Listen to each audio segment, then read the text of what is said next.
coletivo Mulheres da Guia tem transformado a vida de muitas mulheres. E Bel Mascarenhas vai falar para a gente como ficou sua vida após participar do coletivo.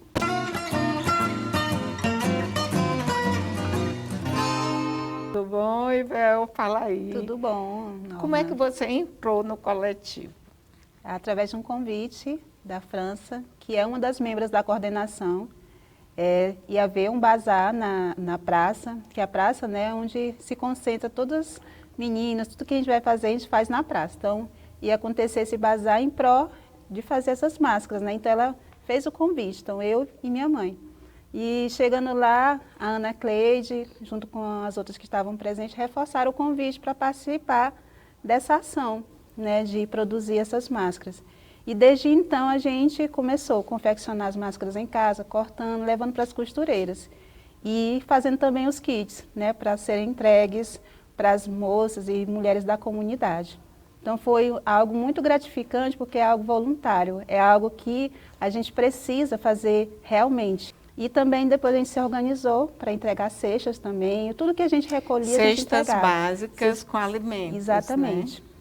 Então, vendo essa necessidade de muitas mulheres no grupo, a gente decidiu fazer uma coordenação para também ter um planejamento, né, para não ficar algo solto. Então, a gente sempre colocava isso em pauta, da gente levar para elas informações, além do que era necessário. Então, através desses viés, então, como é que eu vou chegar nessas mulheres? Como é que a gente vai levar informação para essas mulheres? Então, a gente convidava alguém, né? E nessa roda de conversa a gente fazia realmente um círculo, então a gente debatia, ouvia o que muitos moradores da comunidade, principalmente as mulheres, né, relatavam para a gente o que acontecia com ela, de decorrência do tema que era sido debatido. Então isso, né, a gente fortalecia em cada um a sensibilidade. Poxa, eu não sabia disso, então hoje eu estou sabendo. Um exemplo disso é a minha mãe, então ela não sabia que ela tinha alguns direitos e hoje ela sabe. Hoje ela se permite, por exemplo, ela não se declarava negra e hoje ela se declara. Por quê? Porque na roda de conversa foi debatido isso, a questão do cabelo, a questão da aceitação, né? Então isso é muito importante, porque quando você escuta, debate, você escuta as outras colegas falando, isso nos fortalece e você também se coloca no lugar dela. Então eu também quero ajudar, eu também quero fortalecer. Você é da diretoria da criança e do adolescente. Que trabalho você faz com eles? Fiquei parte da diretoria com as crianças e adolescentes.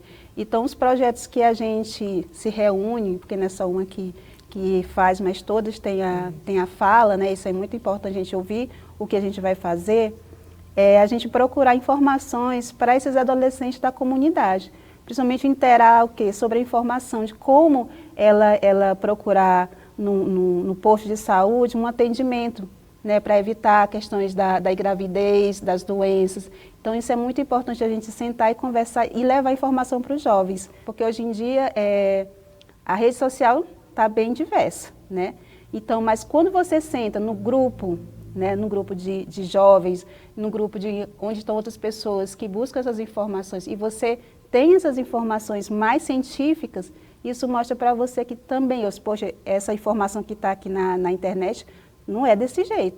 Mas essa informação que eu obtive aqui com um médico ou com uma assistente social ou com alguém que realmente trabalha no posto de saúde, isso vai fortalecer o meu conhecimento. Um adolescente, por exemplo, né, eu ouvi lá na roda de conversas a forma como eu devo, né, me proteger contra as doenças de uma gravidez, porque isso é muito na nossa comunidade, né? Mas a partir do momento que eu tenho essa roda de conversa, eu posso me abrir, né? Isso fortalece em mim o quê? O meu autocuidado, o meu respeito com o meu corpo.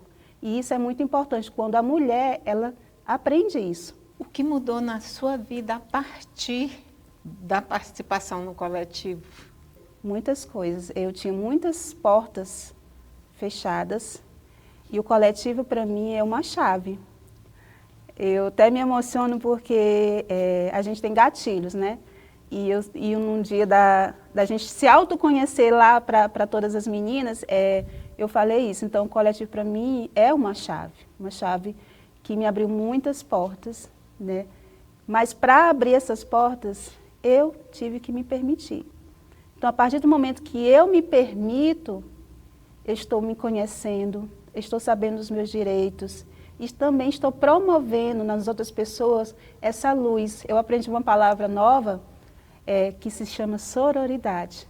Uma palavra linda que eu aprendi com as meninas da UF, que elas estavam lá também participando, conhecendo nosso projeto, que é ver no outro a vontade de ajudar. E principalmente as mulheres que sempre são vítimas, né? Então, essa palavra que empolga as pessoas, que te faz querer estar. Então, a partir do momento que eu tive esse acesso a essa chave, né, que muitas também têm essa chave, e se permitiu abrir essas portas, eu descobri isso em mim, né, esse meu valor, né, e eu quero isso para as outras também, que elas se valorizem, em vez de que a sociedade elas colocam estereotipos, né? Ah, ela está com TPM, não mexe com ela não. Não, ela é assim mesmo. Então a gente tem que quebrar isso. Como é que a gente quebra? Com informação, com diálogo. E ouvindo a outra, dividindo com a outra, partilhando com a outra e mostrando caminhos para que elas juntas, né, todas nós juntas, podemos caminhar juntas com sabedoria, sem querer passar em cima da outra, mas mostrando, não, vamos caminhar juntos, porque é isso que devemos fazer. Então, a partir do momento que eu descubro que o meu valor do meu corpo, que eu que posso, eu que quero e não permito o outro, isso é muito maravilhoso. Fala aí, quais as maiores dificuldades, maiores desafios que você observa nas mulheres hoje, lá na vila? A gente sabe que na comunidade a gente tem muitas mulheres que têm cursos, né, cursos superiores, a gente tem outras questões de outras classes, mas mesmo as pessoas que têm um nível a mais ou um nível ou menor, elas não se permitem. Né? Não é todas, mas a gente sabe que a maioria é assim, não se permitem, sabe das responsabilidades e não se permitem. Né? Por quê? Porque elas estão sendo o quê? Sofrendo violência e elas se silenciam realmente, né? Porque elas estão sofrendo violência, tanto doméstica como mental ou física. Então elas têm medo, né, de denunciar os seus opressores, então elas se calam. Então, por isso que foi lá no nosso grupo do coletivo, do WhatsApp, sempre aparece alguém para perguntar de alguma coisa. Então aquilo ali acende em nós, né, aquele alerta. Não, ela pode estar querendo falar, mas não consegue porque ela tem medo de alguém falar mal dela, né, porque ela está passando isso, para a sociedade a gente sempre tem que estar poderosa, né, poder. A mulher sempre tem que estar poderosa. E não, a gente é esse pouco fragilizado. Porque através da fraqueza a gente também tem força para superar as dificuldades. E a gente, nesse momento de fraqueza que a gente se encontra, a gente juntas pode fortalecer uma a outra. Aquela questão em briga de marido e mulher no mexe colher, a gente tem que realmente meter a colher. Vamos falar sobre o coletivo Mulheres da Guia. Você criou no período da pandemia, né? E aí, como é que surgiu essa ideia? Na verdade, o coletivo ele já é vamos dizer assim, ele se consolidou em 2020, mas na verdade nós moramos na periferia, né? Eu moro na periferia da cidade, numa área que é uma área de ocupação. Nós ocupamos a terra porque não tínhamos moradia, então o nosso primeiro direito de mulher é violado, nós não tínhamos direito à moradia. E foi em meados de 93. E eu senti dentro da comunidade, quando eu cheguei, essa necessidade de organização das mulheres. Então foi muito difícil, porque a organização social é muito difícil. Nós termos consciência do nosso direito ainda está muito distante do brasileiro, de conhecer o nosso direito e cobrar. Então nós iniciamos, ainda em 93, um grupo de mulheres da Vila da Guia, que não deu muito certo. Né? Ele não teve assim, esse impulso, foi muito difícil, porque naquela época as mulheres, todo mundo estava preocupado em construir sua casa, em não perder a terra. Né? Aí parou. Em 2020, 2019, 2020, quando veio a pandemia, eu deu aquele estalo, eu digo agora. Por quê? Porque as mulheres tinham perdido seu emprego.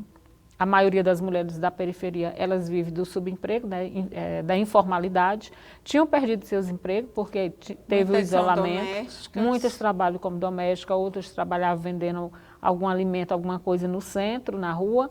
E aí, isolamento social. Todo mundo ficou em casa, né? E então eu vi a necessidade, porque assim, as mulheres começaram, eu estou sem a máscara, que naquela época era muito caro.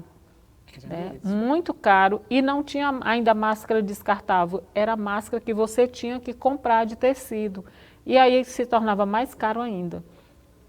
Então nós fizemos num grupo de WhatsApp, eu vi um financiamento de uma organização, e eu acessei e consegui o projeto, e aí nós fomos juntando as mulheres para fazer as máscaras, costureira da comunidade, material de limpeza, e nós mesmos fomos produzindo, comprava a essência e ia produzindo, e assim o grupo foi crescendo. Aguardo você no próximo bloco.